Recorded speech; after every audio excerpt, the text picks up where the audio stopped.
आता आजोबांच्या संपत्तीवर नातवाचा हक्क नसणार आहे असं कुठं असतं का हा प्रश्न तुम्हालाही पडला असेल। पण हो, आता कोर्टानं सांगितलंय की आजोबांच्या संपत्तीवर नातवाचा कोणताही हक्क नसणार आहे। नक्की काय आहे हे प्रकरण जाणून घेऊयात।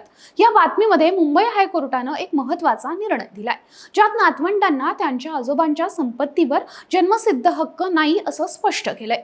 या निर्णयामुळे 2005 मध्ये लागू झालेल्या हिंदू वारसा हक्क कायद्यातील सुधारणा अधिक स्पष्ट झालंय।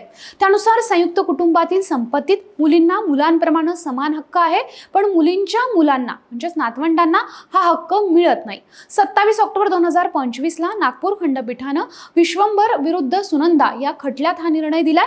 यामध्ये नातीनं आजोबांच्या संपत्तीत तिच्या हक्काचा दावा केला होता। आजोबांचा मृत्यू झाल्यानंतर त्यांची 4 मुलं आणि 4 मुली होती। नातीनं तिच्या आईच्या वतीनं कोर्टात दावा केला, कारण 2005 मध्ये मुलींना वडिलांच्या संपत्तीत समान हक्क मिळत होता। कोर्टानं नातीचा दावा फेटाळला आणि स्पष्ट केलं की मुलींच्या मुलांना नातवंडांना वडिलांच्या संपत्तीत हक्क नाहीये। 2005 च्या सुधारणेनुसार मुला-मुलींना समान हक्क मिळाले असले तरी नातवंडांना हे हक्क नाहीयेत।